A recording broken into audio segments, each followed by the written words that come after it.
नमो शाक्यमुनि बुद्धाय। भगवान बुद्ध और उनका धम्म। तृतीय खंड। बुद्ध ने क्या सिखाया, भाग तीसरा। धम्म क्या है। वीडियो क्रमांक 3। आइए इस वीडियो में देखते हैं। निर्वाण प्राप्त करना धम्म है।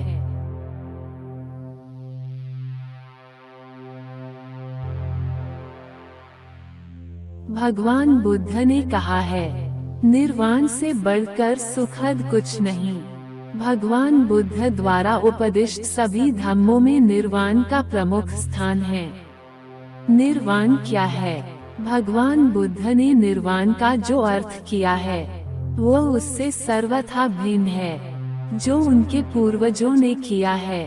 उनके पूर्वजों की दृष्टि में निर्वाण का मतलब था आत्मा का मोक्ष।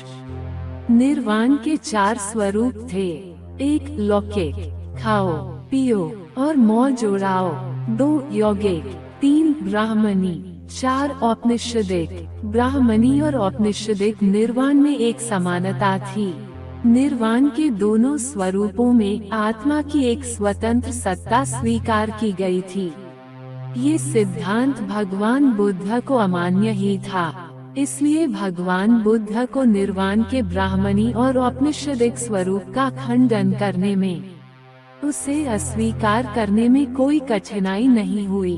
निर्वाण की भौतिक कल्पना इतनी अधिक जड़ता लिए हुए थी कि वह कभी भी बुद्ध के गले से उतर ही न सकती थी। इसमें कुछ भी आध्यात्मिक तत्व नहीं था। भगवान बुद्ध को लगता था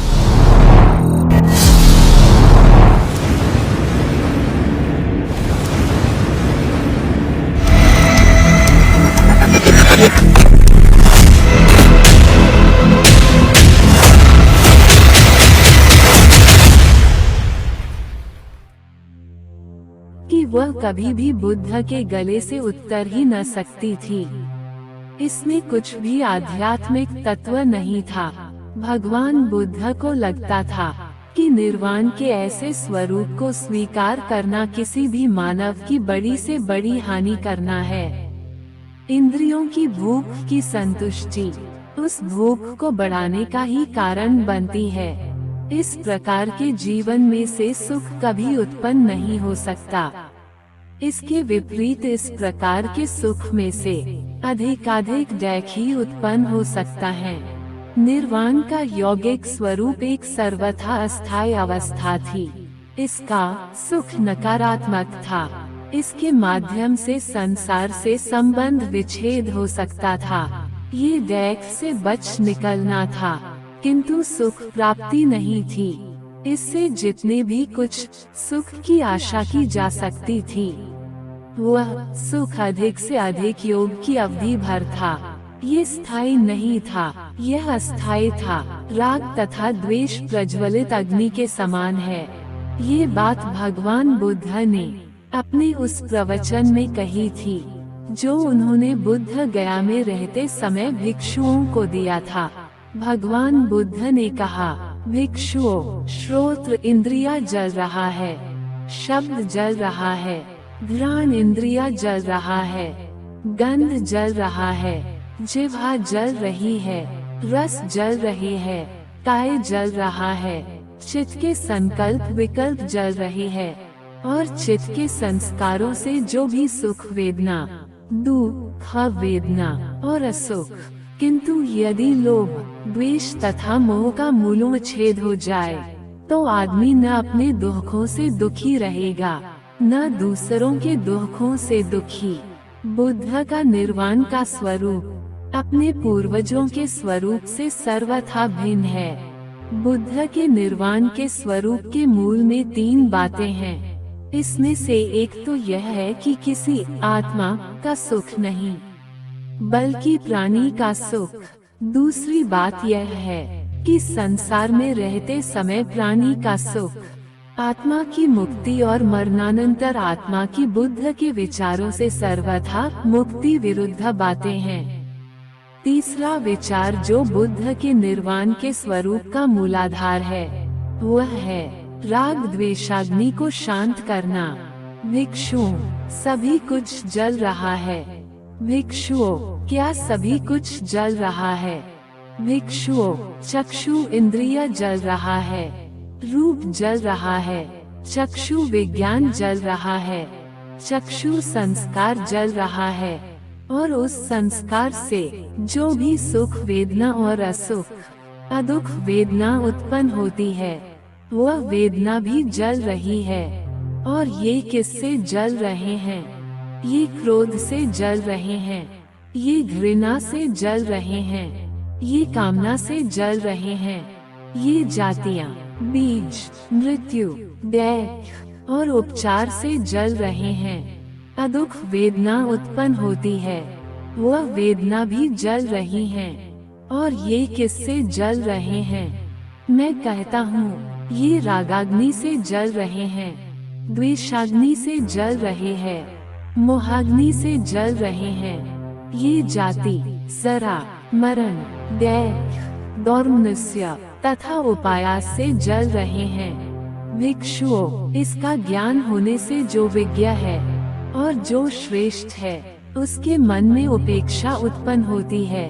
उपेक्षा उत्पन्न होने से रागाग्नि आदि की शांति होती है, और रागाग्नि आदि के शांत हो जाने से वह मुक्त हो जाता है, और मुक्त हो जाने से वह जानता है कि मैं मुक्त हो गया हूँ।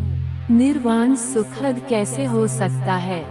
यह एक दूसरा प्रश्न है जिसका उत्तर अपेक्षित है। सामान्य तौर पर यह कहा समझा जाता है कि अभाव आदमी को दुखी बनाता है, लेकिन हमेशा यही बात ठीक नहीं होती। आदमी बाहुल्य के बीच में रहता हुआ भी दुखी रहता है। दुख लोभ का परिणाम है, और लोभ दोनों को होता है। जिनके पास नहीं है उन्हें भी, और जिनके पास है उन्हें भी। भगवान बुद्ध ने भिक्षुओं को दिए एक प्रवचन में ये बात भली प्रकार सुस्पष्ट कर दी है। भिक्षुओं, लोभ से लुब्ध, द्वेष से दुष्ट और मोह से मूढ़ और चित्त से आदमी अपने दुखों से दुखी रहता है। आदमी दूसरों के दुखों से दुखी रहता है। आदमी मानसिक वेदना और पीड़ा अनुभव करता है, रहेगा और न मानसिक वेदना और पीड़ा अनुभव करेगा। इस प्रकार भिक्षुओं, निर्वाण इसी जीवन में प्राप्य है, भविष्य जीवन में ही नहीं। अच्छा लगने वाला है, आकर्षक है और बुद्धिमान श्रावक इसे हस्तगत कर सकता है। जो चीज आदमी को जला डालती है और जो उसे दुखी बनाती है, यहाँ उसे स्पष्ट कर दिया गया है। आदमी के राग द्वेष को जलती हुई अग्नि के समान कहकर भगवान बुद्ध ने आदमी के दुख की सर्वाधिक जोरदार व्याख्या की है। राग द्वेष की अधीनता ही आदमी को दुखी बनाती है। राग द्वेष को संयोजन अथवा बंधन कहा गया है, जो आदमी को निर्वाण तक नहीं पहुँचने देते। ज्यों ही आदमी राग द्वेष की झोंक से मुक्त हो जाता है, उसके लिए निर्वाण पथ खुल जाता है। वह दुख का अंत कर सकता है। पहला विभाग वह है जिसका संबंध हर प्रकार की तृष्णा से है, जैसे कामुकता और लोभ। दूसरा वर्ग वह है जिसका संबंध सभी प्रकार की वितृष्टता से है, जैसे घृणा, क्रोध और द्वेष दोष। तीसरा वर्ग वह है जिसका संबंध सभी तरह की अविद्या से है, जड़ता, मूर्खता और मूढ़ता मोह। पहली राग अग्नि और दूसरी द्वेष अग्नि का संबंध आदमी की उन भावनाओं से है और उस दृष्टिकोण से है जो उसका दूसरों के प्रति है, जबकि तीसरी मोह अग्नि का संबंध उन सभी विचारों से है जो सत्य से भिन्न हैं। भगवान बुद्ध के निर्वाण के सिद्धांत के बारे में बहुत सी गलत फहमियां हैं। शब्द की व्युत्पत्ति की दृष्टि से निर्वाण शब्द का शब्दार्थ है बुझ जाना। शब्द की इस व्युत्पत्ति को लेकर आलोचकों ने निर्वाण को दो कौड़ी का नहीं रहने दिया है, उसे एक सर्वथा बेहुदा सी चीज बना दिया है। उनका कहना है कि निर्वाण का मतलब है सभी मानवीय प्रवृत्तियों का बुझ जाना अर्थात मृत्यु। इस प्रकार उन्होंने निर्वाण के सिद्धांत का मजाक उड़ाने की कोशिश की है। जो कोई भी इस अग्नि स्कंधोपम सूक्त की भाषा का विचार करेगा, उसे यह स्पष्ट हो जाएगा कि निर्वाण का यह अर्थ कदापि नहीं है। इस प्रवचन में यह नहीं कहा गया है कि जीवन जल रहा है और बुझ जाना मृत्यु है। इसमें ये कहा गया है कि राग अग्नि जल रही है, द्वेषाग्नि जल रही है तथा मोहाग्नि जल रही है। इस अग्नि स्कंधोपम सूक्त में ये कहीं नहीं कहा गया कि आदमी की हर प्रकार की प्रवृत्तियों का मूलोच्छेद कर देना चाहिए। इसमें आग में घी डालना ही मना किया गया है। दूसरी बात यह है कि आलोचक निर्वाण और परिनिर्वाण का भेद करना भी भूल गए हैं। उदान के अनुसार जब शरीर बिखर जाता है, जब तमाम संज्ञाएं रुक जाती हैं, तब तमाम वेदनाओं का नाश हो जाता है। जब सभी प्रकार की प्रक्रिया बंद हो जाती है और जब चेतना एकदम जाती रहती है, तभी परिनिर्वाण होता है। इस प्रकार परिनिर्वाण का मतलब है पूरी तरह बुझ जाना। निर्वाण का कभी यह अर्थ नहीं हो सकता। निर्वाण का मतलब है अपनी प्रवृत्तियों पर इतना काबू रखना कि आदमी धर्म के मार्ग पर चल सके। इससे अधिक और इसका दूसरा कुछ आशय ही नहीं। राध को समझाते हुए स्वयं भगवान बुद्ध ने ये स्पष्ट किया था कि निर्दोष जीवन का ही दूसरा नाम निर्वाण है। एक बार राध स्थविर भगवान बुद्ध के पास आए। आकर भगवान बुद्ध को अभिवादन कर एक और बैठ गए।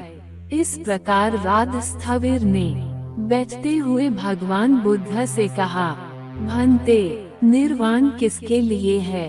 तथागत ने उत्तर दिया, निर्वाण का मतलब है रागाग्नि मोहाग्नि का बुझ जाना। लेकिन भंते, निर्वाण का उद्देश्य क्या है?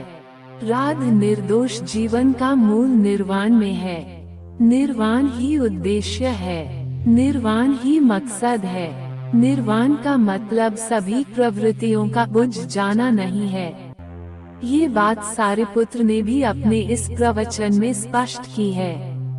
एक बार भगवान बुद्ध श्रावस्ती में अनाथपंडक के जेतवनाराम में विहार कर रहे थे। उसी समय सारिपुत्र भी वहीं ठहरे हुए थे।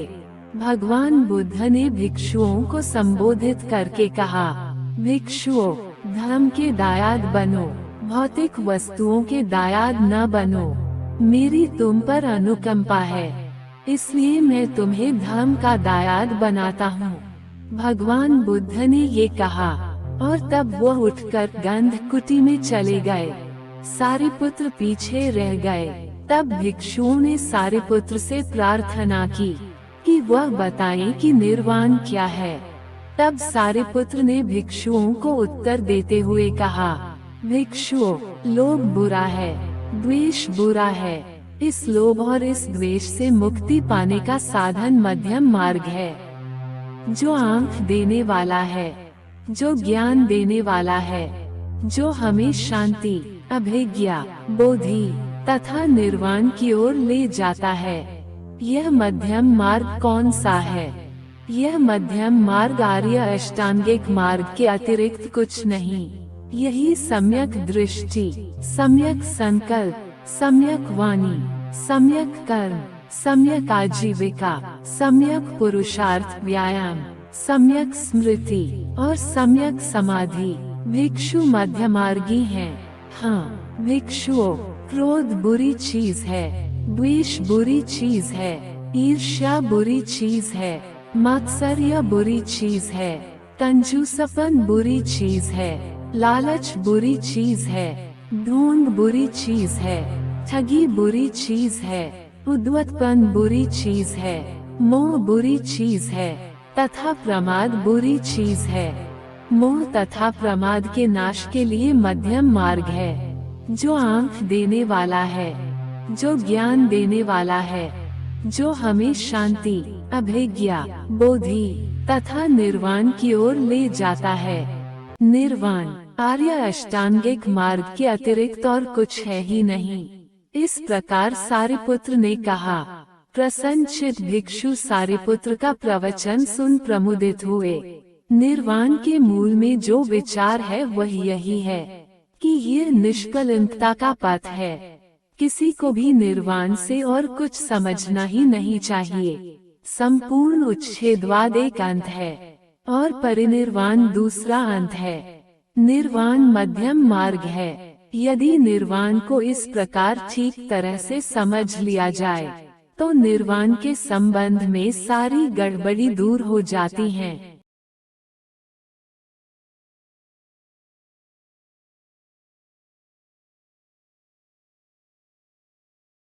अगले वीडियो में देखेंगे तृष्णा का त्याग ही धर्म है।